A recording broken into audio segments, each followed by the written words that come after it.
Setelah 1 bulan berkampanye dan 2 kali melakoni debat, peta elektoral 3 pasangan calon presiden dan calon wakil presiden masih bergerak dinamis.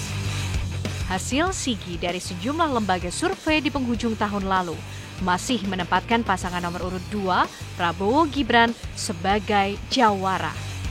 Sedangkan elektabilitas pasangan nomor urut 1, Anies Muhaimin, masih bersaing ketat dengan pasangan nomor urut 3, Ganjar Mahfud.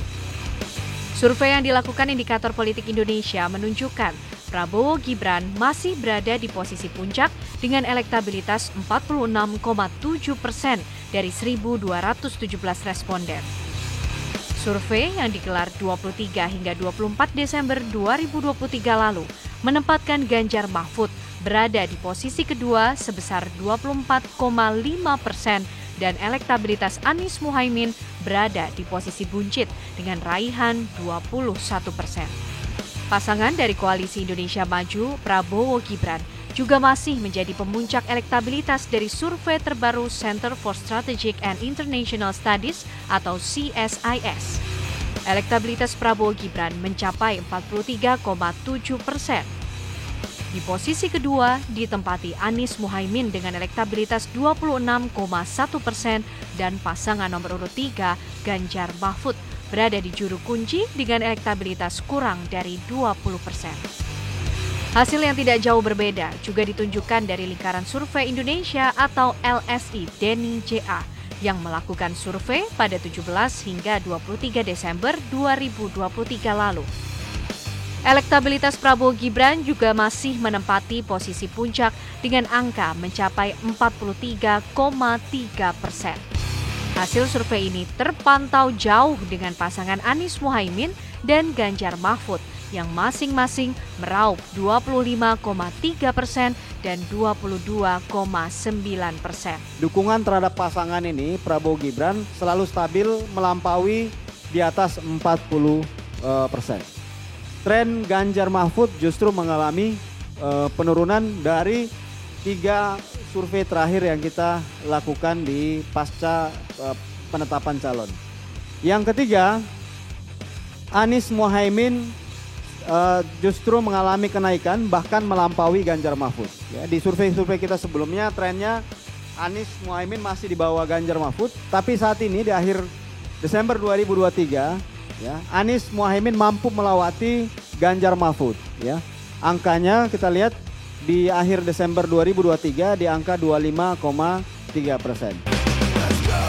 Bercermin dari hasil survei sejumlah lembaga, pasangan nomor urut 2 tercatat memiliki elektabilitas tertinggi.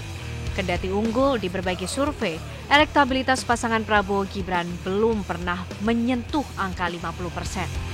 Gambaran peta elektoral sejauh ini seakan-akan membuat potensi Pilpres berjalan 1 putaran bakal sulit terwujud. Saya mengatakan debat efeknya minimal secara elektoral. Tetapi itu ya, meskipun efeknya minimal, bukan berarti secara elektoral tidak penting. Kenapa demikian? Ingat, ada 2 tadi yang saya sampaikan. 1, buat Pak Prabowo dan Gibran hanya perlu 4-5% untuk dapat 50 plus menang 1 putaran. 1 lagi, buat Mas Anies dan Mas Ganjar itu juga menentukan kalau Pak Prabowo gagal menang 1 putaran, siapa yang lolos menemani Pak Prabowo di putaran kedua. Jadi meskipun efeknya kecil, ada kutip ya, karena swing votersnya tinggal 13-23, tetapi efek yang kecil itu sangat konsekuensial dalam menentukan apakah 1 putaran atau 2 putaran dan siapa yang menemani Pak Prabowo di putaran kedua. Selain kampanye, tidak ada event secara masif yang bisa memikat hati pemilih kecuali debat. Terbukti dari hasil 2 kali debat, ada perubahan preferensi pemilih meski tidak terlalu signifikan. Namun bukan hal mudah untuk bisa meyakinkan pemilih dari kelompok swing voters yang bisa menjadi ceruk mendulang suara. Terlepas dari itu semua, performa kandidat harus dipersiapkan dengan matang karena debat memiliki potensi elektoral yang tidak bisa diremehkan. Menurut saya situasi pemilu kita hari ini itu berbeda dengan 2 pemilu sebelumnya. Jadi orang mulai menaruh perhatian pada isu dan program. Ya. Jadi makanya tadi kami melihat ke depan, kami melihat debat ini akan jadi penting. 2-3 pemilu ke depan, debat ini akan jadi krusial. Gitu ya. Jadi untuk itu, karena ini masih tersisa 3 putaran debat, ya. Ada tema ketiga soal apa? Geopolitik ya. Geopolitik dan keamanan, keempat soal lingkungan, kelima soal apa itu. Nah, kami berharap kandidat 3 pasang ini betul-betul mempersiapkan betul debat ini untuk bisa memikat hati pemilih.